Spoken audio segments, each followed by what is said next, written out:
Hello, and thank you for joining us for this episode of AMA's Marketing Ad. I'm your host, AMA CEO, Bennie F. Johnson. In today's episode, we'll explore life through a marketing lens, delving into conversations of individuals that flourish at this intersection of marketing and the unexpected.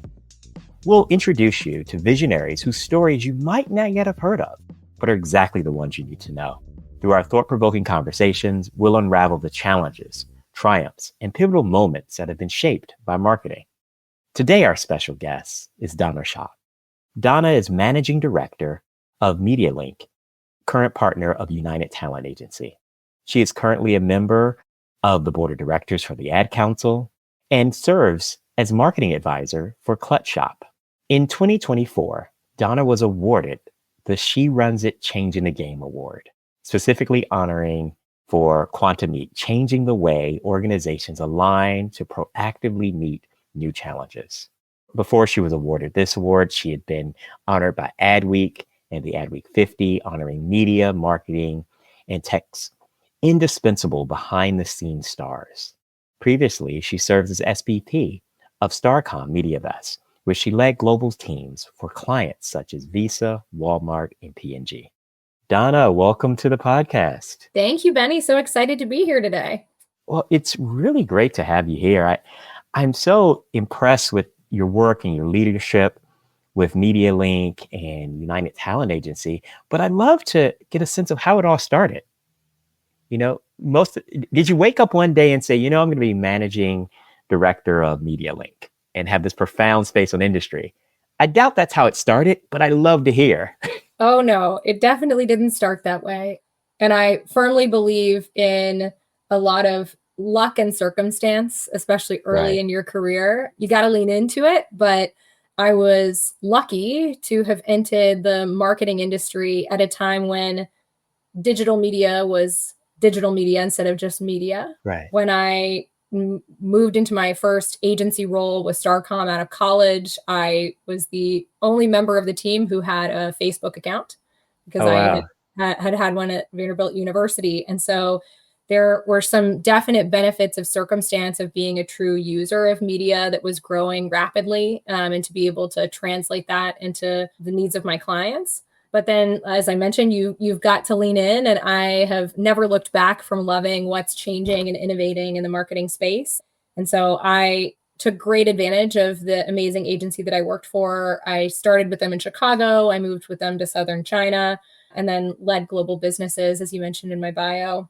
And then at the time was when I started to have that dream later in life, Benny, of becoming managing director of MediaLink, as I realized there were some real opportunities to change the way the modern chief marketing officer or chief growth officer puts in place their people, their platforms, their partners, and their process to bring really amazing consumer experiences and business outcomes to life. And so I've been here for almost 8 years, and it's never a dull moment. Continues to change. We were acquired by UTA a couple of years back and have gotten really close between traditional marketing approaches and entertainment and talent, which is really where a lot of marketing is moving. And so what I love in my day-to-day is I'm responsible for foresight on behalf of my clients. So I get to focus and lean into what's changing and what's new all the time. So speaking of kind of being immersed in what's new, what advice do you have for marketing professionals at the beginning, middle, or later stages of their career in today's rapidly changing environment? I love you talking about you leaned in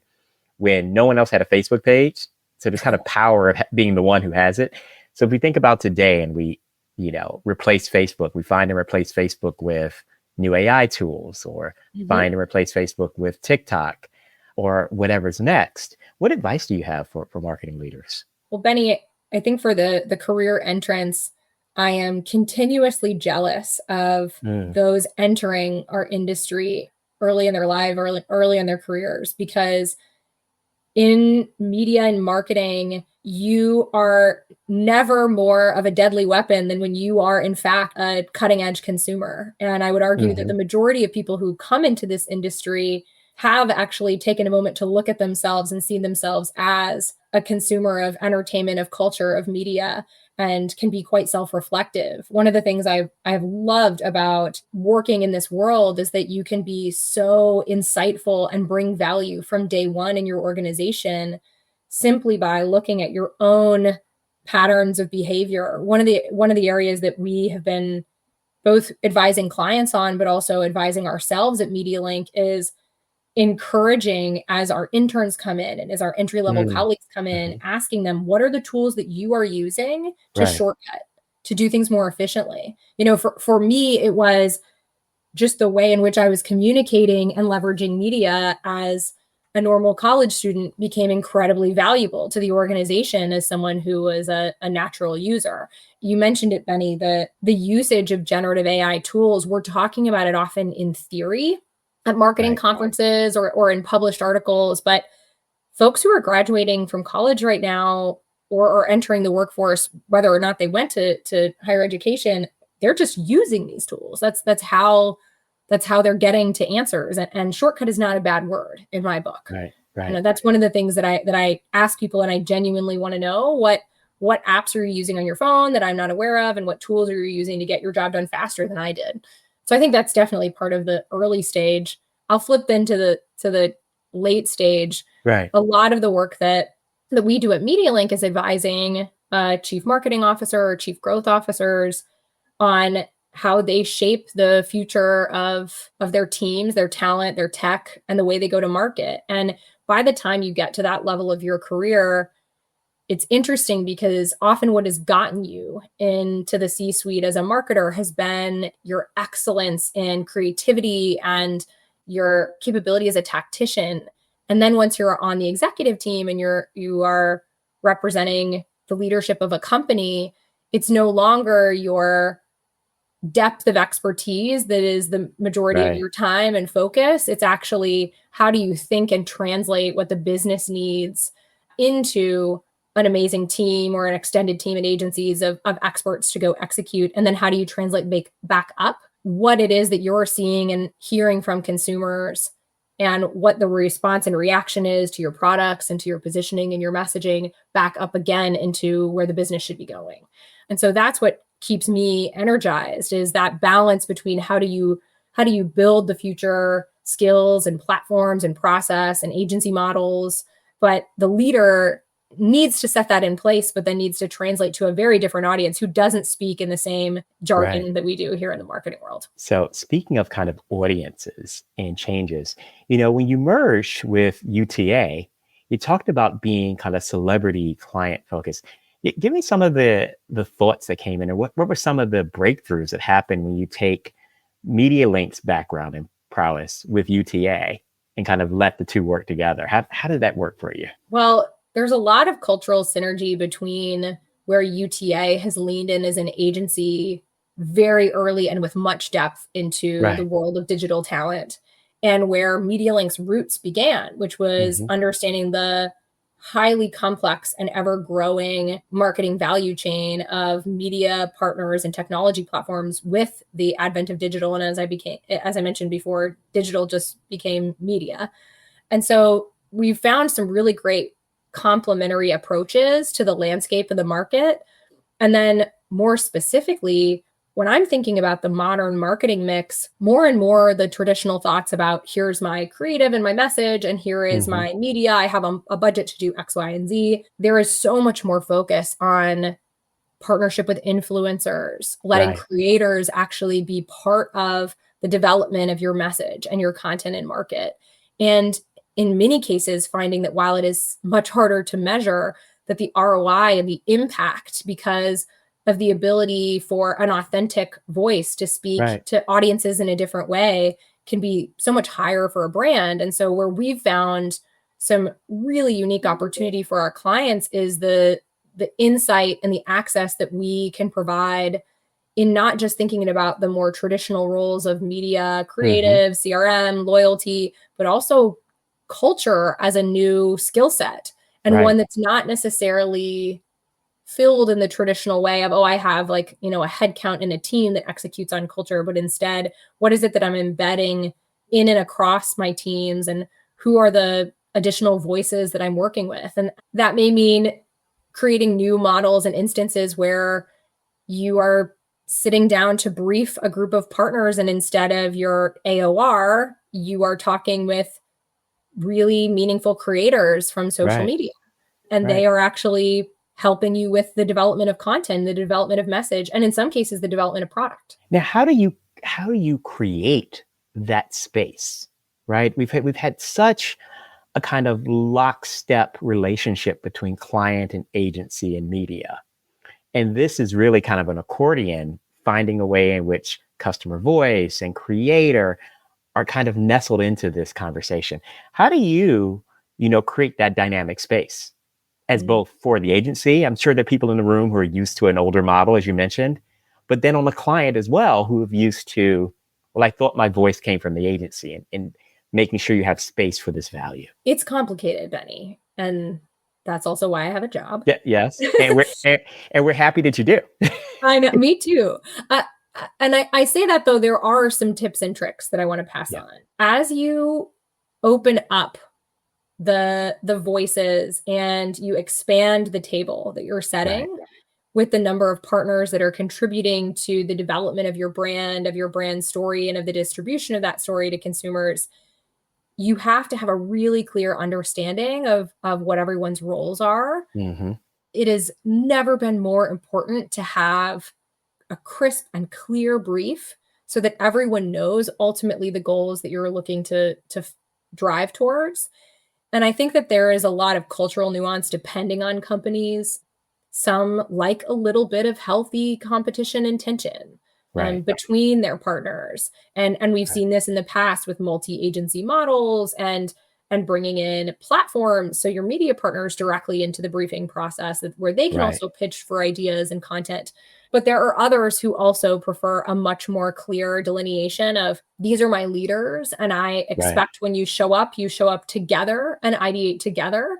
Both of these can work, if I'm going to be honest. Some of it depends on the culture of a company. But what we're seeing is, in order to compete in this marketplace, if you can't find a way to integrate talent and creators more upstream, you're going to be losing. You're going to be losing on opportunities. And this is one of the areas where we've continued to see disruption from earlier stage companies is some of the benefits of having smaller teams and more fluid roles where people are expected to wear many hats and pitch in different ways has allowed them to work with external partners and talent more directly. They've cut out a lot of the middle layer that adds to the telephone of, this is what the brief, how I interpret the brief, and then how that I interpret the brief that I interpreted from someone else to someone else. And really, a lot of these major Fortune 500 companies are trying to find that right balance between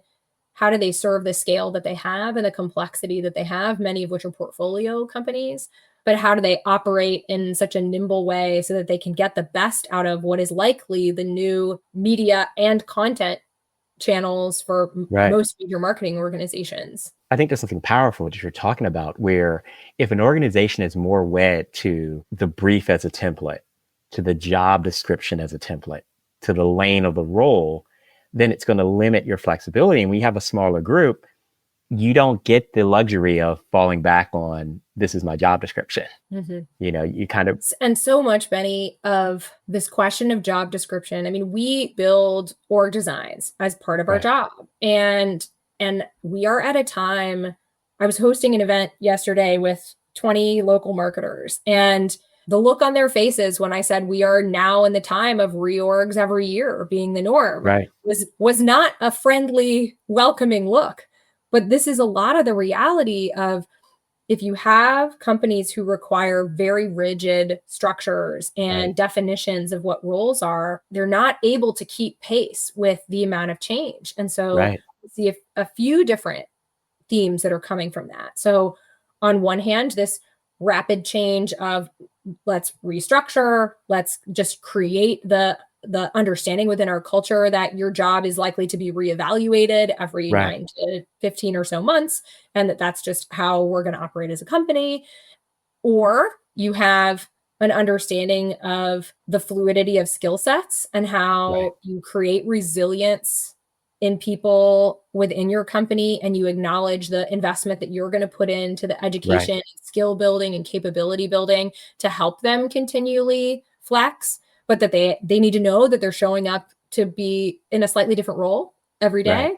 Right. And then we are also seeing a rise in the blend of fixed and flex talent, of looking at, what are my full-time employees who have very specific ownership and accountability, and what are the flex talent modules that I need? What skill sets do I need right now, but that may continue to change? You think about if there was a rise in, everyone needs prompt engineers. We need AI prompt engineers.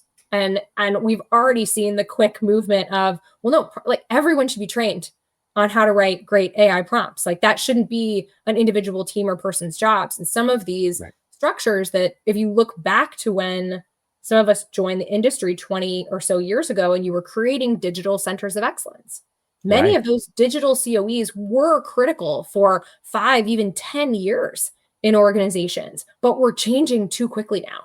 And so the concept of creating a standalone center of excellence to tackle something in a silo by themselves, that may be more a 3, 6, 9-month task as opposed to a multi-year journey and career building journey. And for some people, that's really intimidating and scary. For me and many of our clients, you got to lean into the excitement of you're part of a dynamic and changing industry, and you're at the forefront of technology and understanding what consumers want. It's really interesting because that's so much of a change across generations. So in our marketplace, we have 5 generations in the marketplace now, and there are generations who stayed at one employer in one lane of a role for a career. And that was the expectation. Now, you may not be talking about many of those members from that generation being in the workplace, but much of our educational prompts are still designed in that way. So your younger employees are coming through school programs that are still built in that way. But how have you used this as an opportunity to accelerate and excite people about the work at hand? No, you won't be at one company in one role for 40 years. And that's a good thing. Well, some companies would still like that, Benny, but I tend to agree with you that what was thought of as negative on a resume, you probably remember the phrases of that's like a job hopper or a company hopper. That's not a bad indication anymore. And instead, it's more about experience and expertise. So understanding that roles are changing, right? So maybe a role and a title and a description is changing. I just think that we haven't, as an infrastructure for job descriptions and hiring protocols, we haven't caught up to the speed with which skills are changing and skill requirements are changing. And that is part of the innovation that we're all looking to be a part of and need to see in the industry. It is interesting, I will call out though, and I am not a generational psychologist or expert by any means. But I think there's an assumption that the youngest or newest generation would be the most adept at this role changing. But there are also a lot of interesting cultural nuances of the latest generation entering the workforce and having much more specific requirements about boundary setting. And so it's interesting to see these two sides colliding between the job market needing much more flexibility in their employees, and more than ever before, a very empowered and confident young workforce stating, this is what you hired me to do. These are the tasks that I am paid to deliver. And so this is going to be a really interesting time. I'm looking at a lot of the folks in kind of the mid-career of the workforce. And you asked me earlier, Benny, so I promised to come back because you said the beginning, the middle, and the end, and I kind of skipped over the middle. So here's the middle part. Okay, let's talk about it.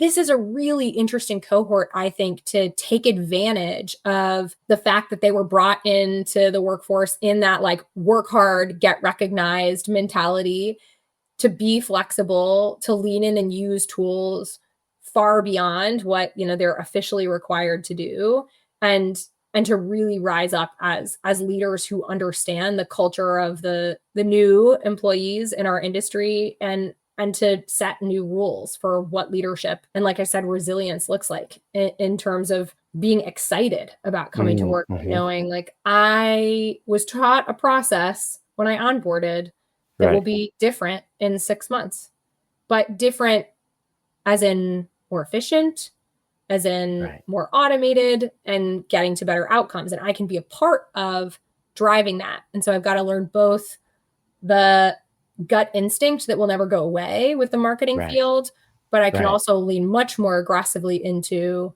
tools and data to help me get answers faster.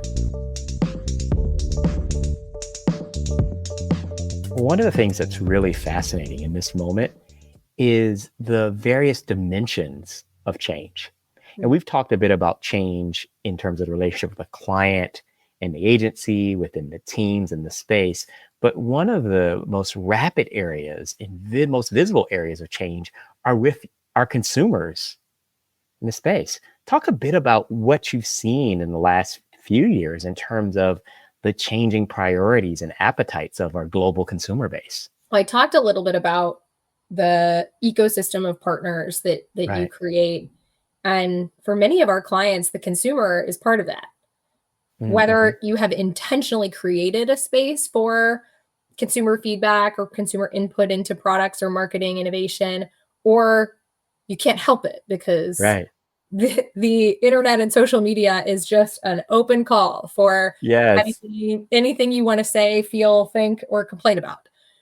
And so this has been a really interesting opportunity. I mean, many marketing leaders obviously use tools like social listening, but go a step further to invite their consumer cohorts in to help give meaningful feedback into the creation of their products and their campaigns. They also rely on consumers. Mm-hmm. What marketing campaign today doesn't have an expectation of engagement from your consumers? Right. And Right. of shares and perhaps creation on behalf of Right. you. That goes far beyond the influencer or the creator or the official, media player that you're booking. We already set KPIs and expectations of consumers taking active roles in our marketing campaigns. Right. And so if you don't think the consumer is part of your marketing ecosystem, like you're not reading the plans that you're approving. Right. And it's a real opportunity, and it's more daunting. Like I said, right now, that orchestration of all the different voices and partners and platforms is both a wealth of intelligence, but it's also a cacophony Right. where you need rapid prioritization. You need those roles and responsibilities of where I need input versus where I need approval. And that Right. goes to consumers too. There are some brands who are thinking about their consumers or a small subset of them to preview content with, to make sure Right. that it speaks to them, that it's inclusive enough. And so that is actually putting an A in the RACI against Right. your consumer set, which is very different than what we would have been talking about years ago. Right. And if we think about that, if we focus on who's accountable in there, where do leaders draw the line in which you have consumer contribution, consumer co-creation, consumer acceleration? Where do we draw the line to say, okay, we have to take more control over the reins of the brand or the activation? I mean, ultimately, if you're a chief executive of a company, you're the one who has to answer to the board and to the Right. shareholders and to your employees if you're privately held. But I think there's a strategy to the involvement of the consumer. And keeping in mind, they're not a paid employee most of the time. Right. So Right. they won't feel the same level of accountability that you will, but they will certainly have felt a part of the co-creation process. And so if your expectation is that they're going to help drive, your product or service into the cultural stratosphere and help drive mass incremental sales, you want to involve them in. But that's where I mentioned the gut and the science Right. as a leader, because sometimes consumers can be faulty witnesses, particularly against products or services that don't exist yet.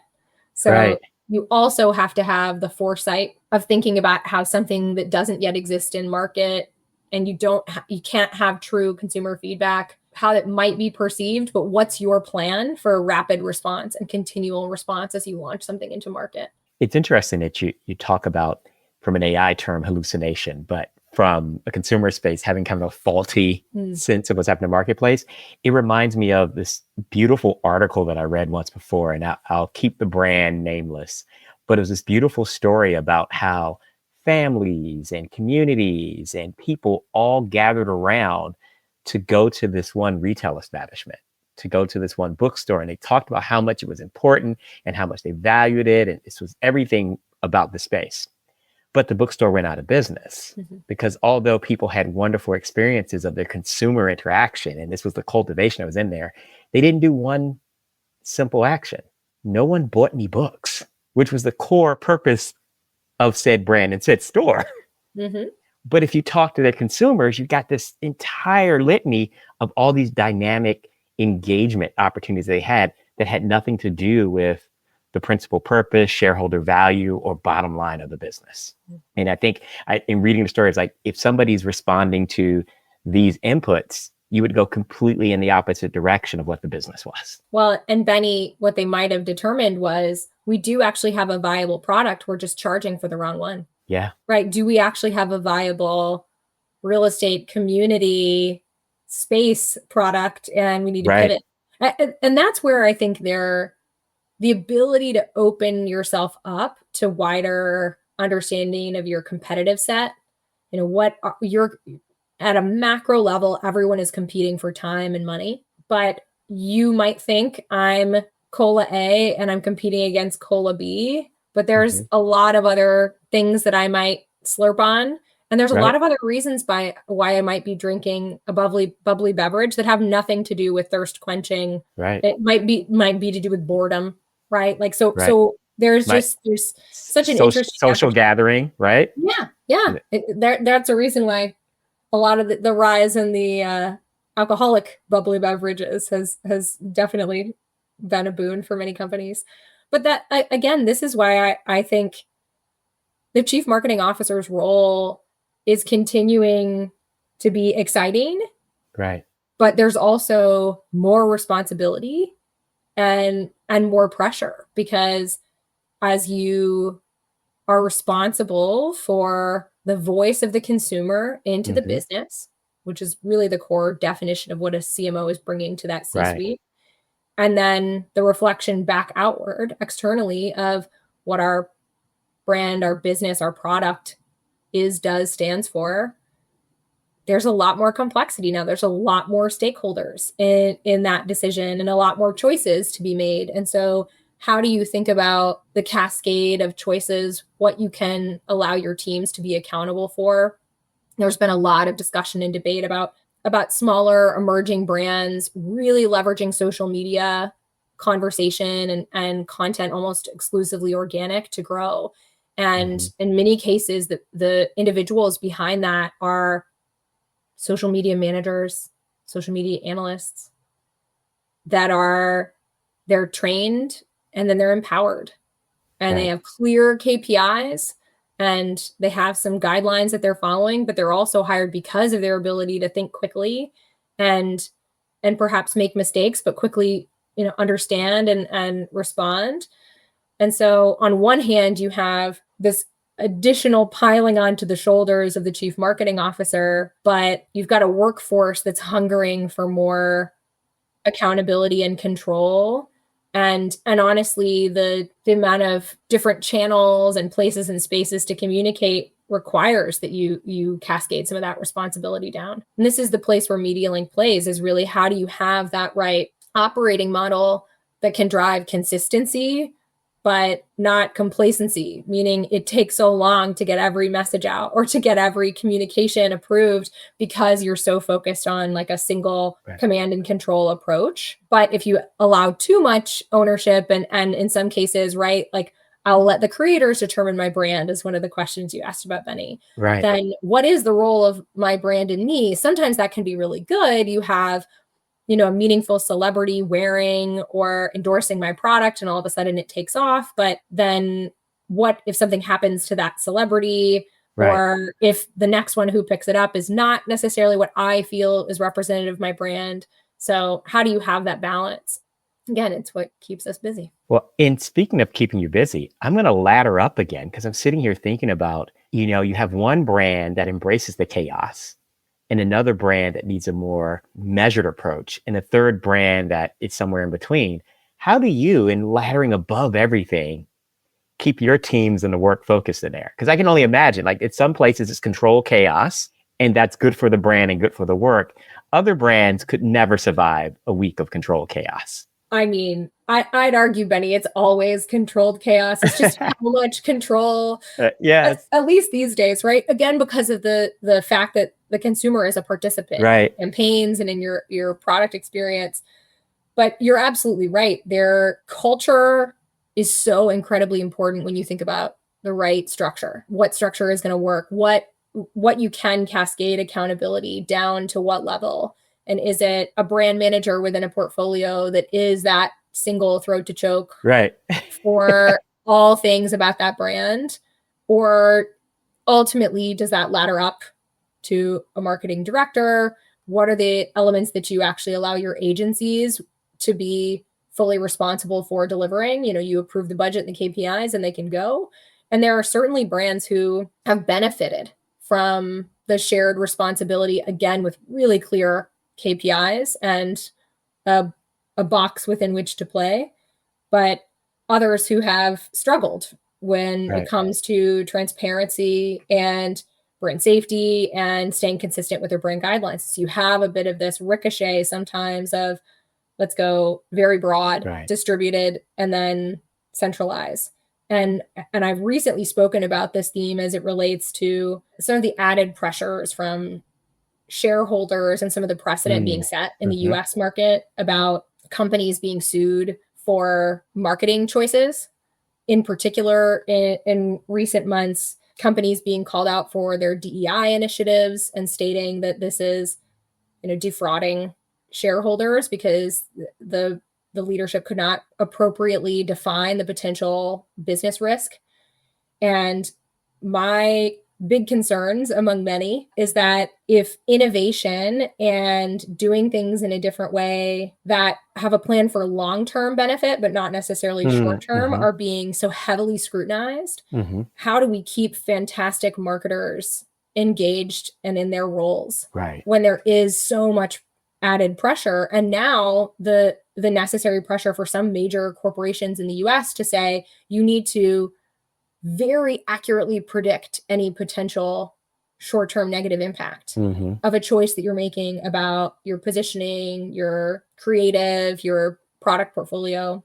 It's not just marketers, but it does feel like, in particular, one of the biggest crackdowns on, marketers needing to be able to really clearly predict. And the hard thing is that certain levels of innovation you can't predict or are long-term investments, which shareholders don't always understand. Right. And it's interesting because as you described it, the risk all falls down to the low point, kind of like a leak in your house, like the water falls at space in there, and that becomes the marketing manager, the brand manager holding it all together, right? Where we're being pushed to be dynamic and try and daring, but at the same time, be responsible to not be too daring, not be too risk-taking, but be daring and risk-taking at the same time. It's part of the lore of taking a marketing job, right? Like you get to understand what consumers want and you get to tell stories and you get to, shock and awe and drive brand love. And, whether it's for a long time, the dream of having a Super Bowl spot to tell your story that stands out the most, or the opportunity of creating a groundswell campaign that consumers take over. Innovation is pretty core to this industry and why people come into this industry. But this is part of where my call to action has been, how do we bring a level of confidence and courage to continue to innovate in a marketplace that is becoming perhaps a bit scarier for a chief marketing executive. And also, I would say I expect privately held companies to be able to aggressively thrive right now when they're making innovations and decisions that are based on what they know consumers want. And that's certainly not the environment that we want in the US or globally, but maybe an unintentional consequence in the short term. So we're going to pivot a bit and talk the longest term.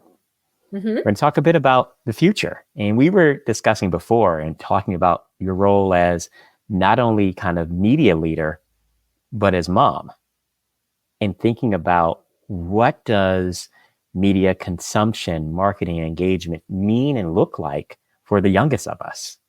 So I know in our work that we do each day, we have a responsibility to the present, but a greater responsibility to the future.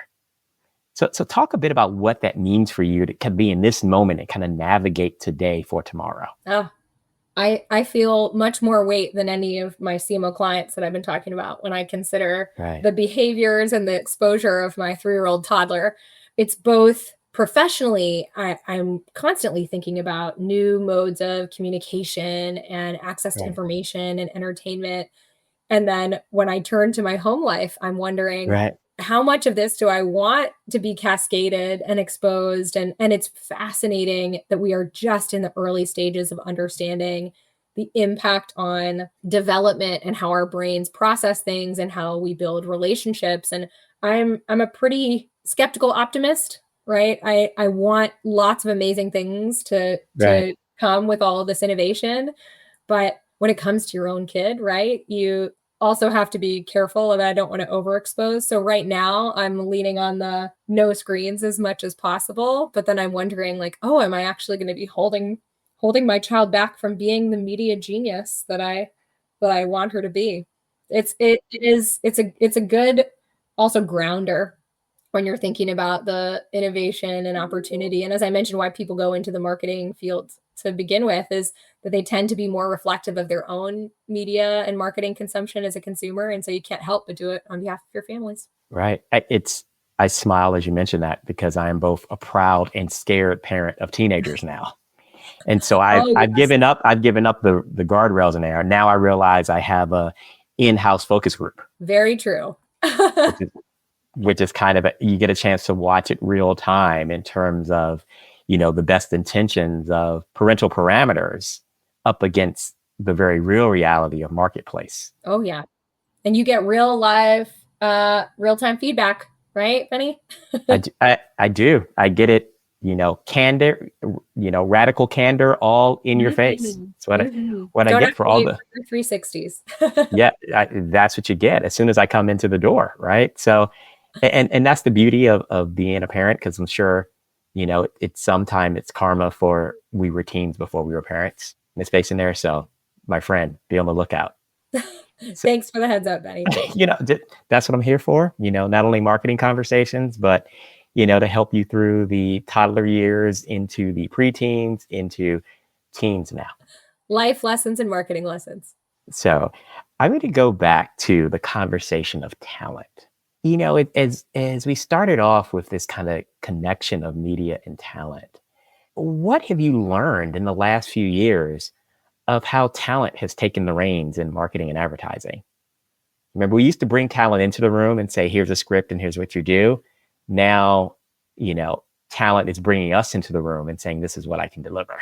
We're seeing it from all sides. We are seeing the celebrity created brands, which are exploding and taking off at a rapid pace. You think about the product lines that Mr. Beast and Emma Chamberlain and others have launched. I mean, they are brand, product, creative, media, all rolled into one.